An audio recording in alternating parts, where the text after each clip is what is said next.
నంద్యాల పట్టణం శ్రీ రామకృష్ణ డిగ్రీ మరియు పీజీ కళాశాలలో ఈ నెల 1వ తేదీ నుండి 16వ తేదీ వరకు విద్యాభారతి ఆంధ్రప్రదేశ్ ఆధ్వర్యంలో నంద్యాలలో ఆచార్య ప్రశిక్షణ వర్గ కార్యక్రమాన్ని నిర్వహించడం జరుగుతుంది. కార్యక్రమానికి ముఖ్య అతిథిగా నేడు నంద్యాల జిల్లా విద్యాశాఖ అధికారి జనార్దన్ రెడ్డి హాజరై ఉపాధ్యాయులకు బోధన పద్ధతుల గురించి వివరించారు. కార్యక్రమంలో డాక్టర్ రామకృష్ణారెడ్డి మరియు నిర్వాహకులు పాల్గొన్నారు. ఈరోజు చాలా శుభదినం. ముఖ్యంగా ఈ సరస్వతి విద్యాపీఠం తరఫున రాష్ట్ర వ్యాప్తంగా ఉన్న అన్ని పాఠశాలకు సంబంధించిన ఉపాధ్యాయులు ఇక్కడికి శిక్షణ కార్యక్రమానికి రావడం జరిగింది. ఇక్కడ రామకృష్ణ పీజీ కాలేజీలో ఈ కార్యక్రమం దాదాపు 250 మంది శిక్షణార్థులు ఇక్కడికి ఇచ్చేశారు. దాదాపు 15 days ఈ కార్యక్రమం జరుగుతుంది. ఈ కార్యక్రమంలో నాకు కూడా ఒక భాగస్వామ్యం చేసినందుకు నాకు చాలా ఆనందంగా ఉంది. మరి ఈ టీచర్లతో నా అనుభవాలు, నా ఆలోచనలను పంచుకునే ఒక మంచి మహద్భాగ్యంగా ఇది భావిస్తాను. ప్రతి ఉపాధ్యాయుడు కూడా ఒక మోడల్ గా ఉంటూ పిల్లల్లో మంచి భావజాలాన్ని పెంపొందించి దేశం పట్ల, సమాజం పట్ల ఒక భక్తి భావంతో ఉండేటట్లుగా మరి తయారు చేయాలన్న ఈ సదుద్దేశము. నిజంగా ఈ ట్రైనింగ్ ఈ ఉపాధ్యాయుల్లో మంచి ఆలోచనలను, మంచి అలవాట్లను, వాళ్ళ యొక్క ప్రొఫెషన్ డెవలప్మెంట్ కి చక్కగా ఉపయోగపడే విధంగా ఇక్కడ జరుగుతుంది.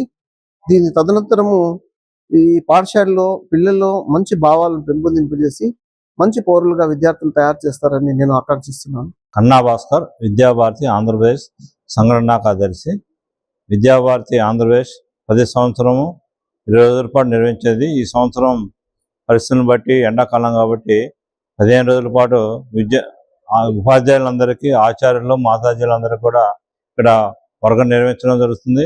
రెసిడెన్షియల్ వర్గ చిన్న పిల్లలు ఉన్నప్పుడు కూడా అనేక మంది ఇంట్లో ఇబ్బందులు ఉన్నప్పుడు కూడా ఆచార్యులందరూ వచ్చి ఈ 15 రోజుల పాటు ఈ కార్యక్రమంలో పాల్గొంటూ ఇందులో మనం ప్రొఫెషన్స్తో పాటు అంటే నైతిక విద్య, నైపుణ్య విద్య, నాణ్యత విద్యను అందించేదానికి ఈ 15 రోజులు మేము ప్రయత్నం చేస్తున్నాం. అంటే నంద్యాల జిల్లా అధ్యక్షుని, యాక్చువల్గా సరస్వతి విద్యాపీఠం అధ్యక్షుడిని. యాక్చువల్గా విద్యాభారతి ఆంధ్రప్రదేశ్ తరఫున ఈ యొక్క స్టేట్ లెవెల్ ప్రోగ్రామ్ ఇది కండక్ట్ చేయడం జరుగుతుంది. ఉపాధ్యాయ శిక్షణ కార్యక్రమం ఇది చాలా ఇంటెన్సివ్ ప్రోగ్రామ్. ఇది అన్ని విధాల యాక్చువల్గా సోషల్, మెంటల్గా, ఫిజికల్గా అండ్ ఆల్సో ఆధ్యాత్మికంగా కూడా డెవలప్మెంట్ జరిగి పిల్లలకి ఈ యొక్క విద్యా బోధనను పిల్లలకు చేరవేయాలి. పిల్లలను మంచి సమాజంలో మంచి పౌరులుగా తయారు చేసి మంచి బాధ్యత గల పౌరులను తయారు చేయాలనే ఉద్దేశంతో బోధనా పద్ధతిని నిర్వహించడం, ప్రత్యేకంగా ఈ శిక్షణ కార్యక్రమం నిర్వహిస్తున్నారు. ఒక స్టేట్ లెవెల్ ప్రోగ్రామ్ కాబట్టి ఇది ఒక లైఫ్ చేంజింగ్ ప్రోగ్రాము. ఉపాధ్యాయులకు మంచి అన్ని రకాల సమగ్ర వికాసం కలిగే విధంగా విద్యాబోధన జరుగుతున్నది. I should be very thankful to Vidya Bharati Andhra Pradesh. భారతదేశ స్థాయిలో విద్యాభారతి అనే ఒక విద్యా సంస్థను ఏర్పాటు చేసి దాంట్లో దేశం మొత్తం మీద 25,000 స్కూల్ని రన్ చేస్తూ ఉన్నారు. దాంతోపాటు వనవాసి కేంద్రాలని, తర్వాత మత్స్యకారుల కోసం అట్లా అవి కూడా దాదాపుగా 10-15,000 స్కూల్స్ని ఎస్టాబ్లిష్ చేసి వాళ్ళకి విద్యను అందించడం జరుగుతుంది. అందులో భాగంగా మనం ఆంధ్రప్రదేశ్లో కూడా విద్యాభారతి పేరు మీద ఇక్కడ స్కూల్స్ని రన్ చేస్తూ ఉన్నారు. రాయలసీమకు సంబంధించి దాదాపుగా అనంతపురం సమితి హెడ్ క్వార్టర్స్తో ఉంటూ 72 స్కూళ్ళు రన్ అవుతున్నాయి.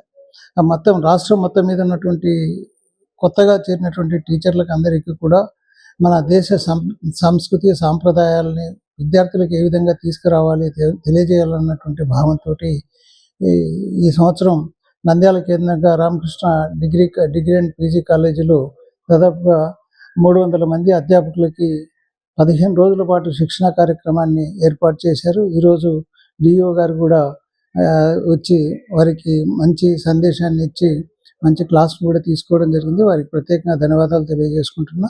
ఈ 15 రోజుల్లో వాళ్ళకి టీచింగ్ లెర్నింగ్ మెథడాలజీతో పాటు curricular activities, co curricular activities, extra curricular activities ఎలా ఇంప్రూవ్ చేసుకోవాలి అనే దాని మీద సబ్జెక్ట్ ఎక్స్పర్ట్స్ తోటి వాళ్ళకి ట్రైనింగ్ ఇచ్చి తద్వారా అక్కడ స్కూల్స్లో వాటిని ఇంప్లిమెంట్ చేసేటట్టుగా చేస్తున్నాం. అలాగే 17, 18, 19, 20 తేదీల్లో హెడ్ మాస్టర్స్కి కూడా పంచపది అన్నటువంటి దాని మీద ఒక కార్యక్రమాన్ని 5 రోజుల కార్యక్రమాన్ని కూడా నిర్వహిస్తున్నాం. రాష్ట్రంలో ఉన్నటువంటి అన్ని స్కూల్ హెడ్ మాస్టర్స్ దాదాపుగా 200 పైబడి హెడ్ మాస్టర్స్ అందరూ కూడా ఇక్కడికి రావడం జరుగుతుంది. వారికి కూడా కార్యక్రమాన్ని నిర్వహిస్తున్నాం. విద్యాభారతి ఆధ్వర్యంలో జరుగుతున్నటువంటి కార్యక్రమం సమాజానికి మంచి విలువలని ఇస్తుందని చెప్పేసి భావిస్తున్నాను.